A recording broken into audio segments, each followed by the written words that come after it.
தேவையான பொருட்களை பார்த்துலாம் ஃப்ரெண்ட்ஸ். உங்களுக்கு தேவையான அளவு பட்டர் எடுத்துக்கோங்க. நீங்கள் எதில் ரவை மெஷர் பண்ணுறீங்களோ அதில் டபுள் அமௌண்ட் சேம் அளவு சர்க்கரை எடுத்துக்கோங்க.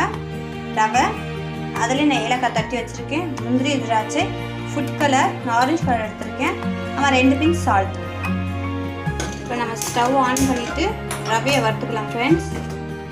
ரவையை வந்து நீங்கள் மீடியம் ஃப்ளேம்லேயே வச்சு வறுத்துக்கோங்க. அதில் கொஞ்சம் பட்டரும் விட்டு போட்டுக்கலாம். அது மெல்ட்டாக நம்மளுக்கு அதை வச்சு ரவை வறுத்தோம்னா நம்ம கேசரி கிண்ணும் போது ரவை வந்து ஒன்றுக்கு ஒன்று ஒட்டாது ஃப்ரெண்ட்ஸ்.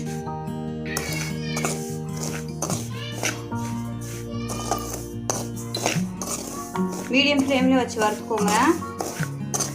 ரவையை கருக விட்டுறாதீங்க. பாருங்கள் ஃப்ரெண்ட்ஸ், பட்டர் வந்து நல்லா மெல்ட்டாக ஆரம்பிச்சிருச்சு. நீங்கள் வேணாலும் நீங்கள் கீ யூஸ் பண்ணிக்கலாம். பட்டர் யூஸ் பண்ண மாதிரி கொஞ்சம் டேஸ்ட் வந்து கொஞ்சம் டிஃப்ரெண்ட்டாக இருக்கும். உங்களுக்கு கீ பட்டரோட டேஸ்ட் உங்களுக்கு பிடிக்காட்டினா நீங்கள் வேணால் ஆயில் சேர்த்து வறுத்துக்கலாம். பாருங்கள் ஃப்ரெண்ட்ஸ், நம்மளோட பட்டர் நல்லா மெல்ட் ஆயிடுச்சு. இப்படி லோ ஃப்ளேமில் வச்சு ஒரு லைட் ப்ரௌனிஷ் ஆகிற வரைக்கும் நம்ம வறுத்துட்டு அப்படியே ஒரு பிளேட்டுக்கு மாற்றிக்கலாம் ஃப்ரெண்ட்ஸ். பாருங்கள் ஃப்ரெண்ட்ஸ், ரவை இந்த அளவு வறுத்தா போதும். நம்ம இதை எடுத்து ஒரு பிளேட்டில் மாற்றிடலாம்.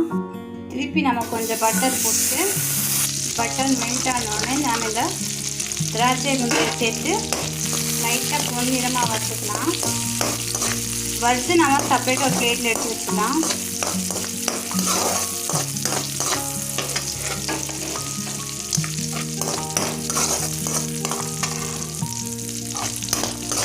நம்ம ஃபுல்லாக பட்டர் யூஸ் பண்ணுறதுனால டேஸ்ட் கொஞ்சம் நல்லாவே சூப்பராக இருக்கும் ஃப்ரெண்ட்ஸ். நீங்கள் உங்கள் வீட்டில் இந்த மாதிரி ட்ரை பண்ணி பாருங்கள். நீங்கள் மாற்றுறதா மாற்றிக்கிங்க, இல்லைன்னு அதிலே அப்படியே தண்ணி விட்டுக்கலாம். நான் இன்றைக்கி எடுத்து மாற்றிக்கிறேன் ஃப்ரெண்ட்ஸ். இந்தளவு வறுவட்டால் போதும், நம்ம இதை மாற்றிக்கலாம். நம்ம அதே நெய்யில் ஆயில் விட்டுக்கலாம் ஃப்ரெண்ட்ஸ். சாரி, அதே பட்டரில் ஆயிலில் தண்ணி ஊற்றிக்கலாம்.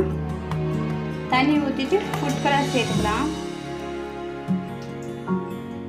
நல்லா கொதிக்கட்டும் ஃப்ரெண்ட்ஸ். கொதிச்ச பின்னாடி நம்ம கொஞ்சம் கொஞ்சமாக ரவை சேர்த்துக்கலாம். பாருங்கள் ஃப்ரெண்ட்ஸ், கொதிக்க ஆரம்பிச்சிருச்சு. இப்போ நம்ம கொஞ்சம் கொஞ்சமாக அடுப்பு வந்து லோ ஃப்ளேமில் வச்சுட்டு நம்ம கொஞ்சம் கொஞ்சமாக ரவையை சேர்த்துக்கலாம். ஏன்னா நம்ம ஹை ஃப்ளேமில் வச்சோம்னா ரவை வந்து கட்டிடும். இதே மாதிரி நம்ம எல்லா ரவையும் சேர்த்துக்கலாம். ரவையெல்லாம் சேர்த்தாச்சு ஃப்ரெண்ட்ஸ். அப்படியே கலக்கிக்கலாம். நல்லா மிக்ஸ் பண்ணிவிட்டு நம்ம எடுத்து வச்ச சுகரையும் இவ்வளோ சேர்த்துக்கிறேன். சுகர்லேயே நான் ஏலக்காய் தட்டி வச்சுருக்கேன், அதையும் இவ்வளோ சேர்த்துக்கலாம். சுகர் உங்களுக்கு எந்த அளவில் தேவையோ அந்த அளவில் சேர்த்துக்கோங்க. அப்படியே இந்த சால்ட், இந்த திராட்சை முந்திரியும் சேர்த்துக்கலாம்.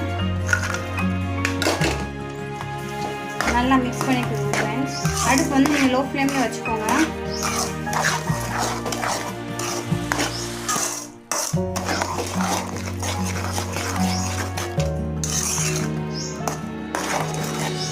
உங்களுக்கு தேவைப்பட்டால் இன்னும் கொஞ்சம் பட்டர் கூட இப்போ போட்டுக்கிறாங்க.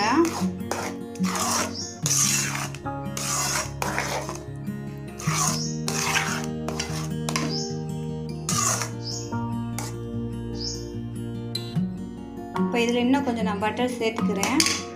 அடுப்பை வந்து மீடியம் ஃப்ளேமில் வச்சுங்க, ரொம்ப லோ ஃப்ளேம்லேயும் வைக்காதீங்க. மீடியம் ஃப்ளேமில் வச்சு அப்படியே ஒரு 5 மினிட்ஸ் நல்லா மிக்ஸ் பண்ணிக்கலாம். இந்த பட்டர் மெல்ட் ஆகிறதுக்கான இந்த 5 மினிட்ஸ். பாருங்கள் ஃப்ரெண்ட்ஸ், நல்லா மிக்ஸ் ஆயிடுச்சு. இப்படி மீடியம் ஃப்ளேமில் வச்சா லைட்டாக பபிள்ஸ் வரும். அப்படியே ஒரு 5 மினிட்ஸ் இருக்கட்டும். 5 இல்லாட்டி 3 to 2 மினிட்ஸ் போதும் ஃப்ரெண்ட்ஸ்.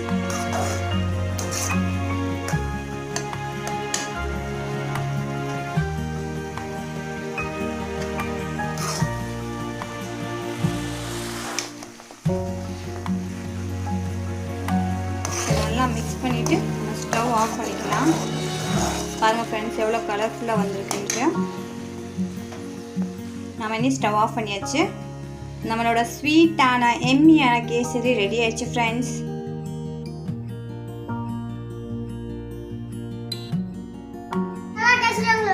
ட்ரை பண்ணி பாருங்க. பிடிச்சிருந்தா லைக் பண்ணுங்க, ஷேர் பண்ணுங்க, கமெண்ட் பண்ணுங்க. வீடியோ பார்த்து ரொம்ப நன்றி. பாய்.